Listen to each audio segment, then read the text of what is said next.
السلام عليكم ورحمة الله تعالى وبركاته. أصحابتي شرفت له كسر دواد موضوع عصب maalmo ka hor waxaan channel soo geliyay mowduuc ka hadlaya sida ay ardaydu u dooran karaan takhasuska ku habboon laakiin mowduucaas kadib waxay soo gaaray fariimo iyo codsiyo badan oo ku aadan inaan mowduuc ka soo sameeyo sida uu ardaygu ku ogaan karo takhasuska uu ku fiican yahay. fariimahaas iyo codsiyadaas ayaan igu kalifay inaan mowduucan soo sameeyo, runtiina waa mushkilad kale oo inta badan ardayda haysata. haddii adigan hadda i daawanayana aad ka mid tahay ardayda dhibtaasi haysato, muuqaalkan adiga ayaan kugu talagalay dhamayso, insha Allah wax badan ayaad ka faa'iidi doontaa.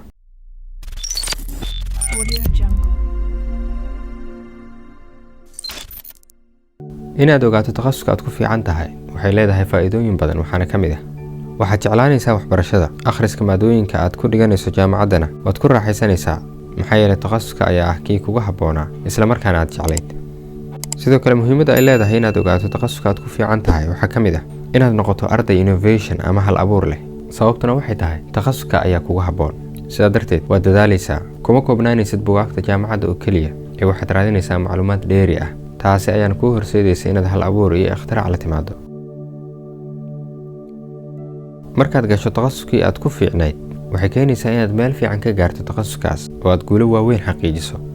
waxaan xusuustaa arday ka mid ah ardaydeeda ayaa markii uu dugsigii sare dhameeyey waxa uu ku biiray kulliyad ka mid ah kulliyadaha, laakiin nasiib darro takhasuskaasi ma ahayn mid isaga ku habboonaa. semesterkii koowaad markii uu dhameeyey ayuu maalin maalmaha ka mid ah ii yimid isaga oo ku wareersan takhasuskii uu doortay.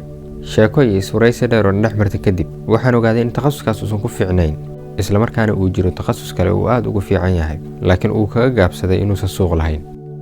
ugu dambeyn wuu ku qancay in takhasuskaas uu hakiyo, isla markaana uu bilaabay takhasuskii uu ku fiicnaa wuuna bilaabay. nasiib wanaag 2 sano ka hor ayuu jaamacadda simid ka dhameeyey takhasuskii. waxa uu kaalinta koowaad u galay guud ahaan kulliyadda uu dhiganayay, jaamacadda ayaana qaadatay oo uu shaqo ka helay. waxaan tusaalahan usoo qaaday sida uu ardayga ugu guul keeni karo marka uu barto takhasuskii uu jeclaa isla markaana ku habboonaa. haddaba daawade waxaad isweydiinaysaa sideen ku ogaan karaa takhasuska igu habboon, tallaabooyin noocee ah ayaan raacayaa si aan u garto takhasuska jaamacadeed ee aan ku fiicanahay. hawelwelin dhammaan su'aalaha jawaabahooda mowduucan ayaad kaga bogan doontaa insha Allah. daawade marka aad rabtid inaad ogaato takhasuska aad ku fiican tahay waxaad isweydiinaysaa isla markaana aad raacaysaa 3 qodob ee soo socda. qodob koowaad, ogow mawhibadaada. kelimada hibo ama mawhibo waa eray asal ahaan carabi ah laakiin aan adeegsano maadaama afka Soomaaliga iyo Carabiga ay wax badan wadaagaan. mawhibada marka af Soomaali ahaan la qeexayo waxaa loola jeedaa qof leh wax uu kaga duwan yahay dadka kale sida hadal jeedinta, naqshadeynta, xirfadaha dhinaca jirka sida sportska iyo wixii la mid ah. inaad ogaatid mawhibadaada waxay kuu fududeynaysaa inaad ogaato takhasuska aad ku fiican tahay. qodobka labaad, ogow waxa aad xiisaynayso isla markaana aad jeceshahay. ogow waxyaabaha aad aadka u jeceshahay samayntoodana aadan ka daalinin. waxaa hubaala inay jiraan waxyaabo aad ka jeceshahay wax walba oo kale. ma jiraan wax marka aad samaynaysid aad ilowdid wax walba. waxaa laga yaabaa in marka aad wax qoraysid aad u jeceshahay qoraalka isla markaana aad ku raaxaysatid. waxaa laga yaabaa inaad jeceshahay inaad gacanta wax ka samaysid sida farsamada gacanta noocyadeeda kala duwan. waxaa kaloo laga yaabaa inaad jeceshahay farsamada korontada iyo ka shaqaysiinta mashiinada. sidoo kale waxaa dhici karta inaad jeceshahay tiknoolajiyadda iyo kombiyuutarka.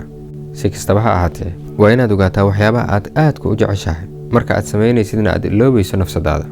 arrintaa waxay kuu sahlaysaa inaad ogaato takhasuska aad ku fiican tahay.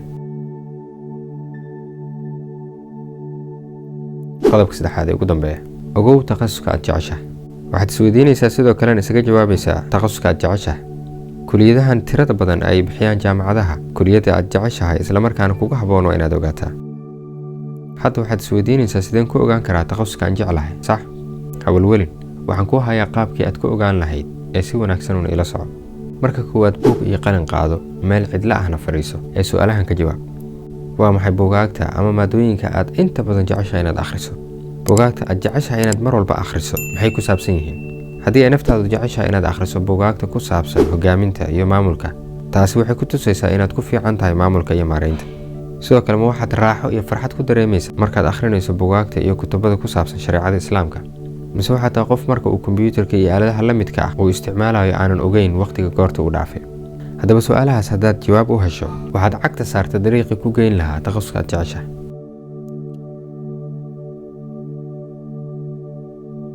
daawada intaas ayaan kusoo gabagabeynaynaa mowduuceena maanta. haddii aad ka hesha muuqaalka like saar, siina sheer garee. inta aan ku kulmayno mowduuceena xiga, wassalaamu calaykum waraxmatullaahi wabarakaatu.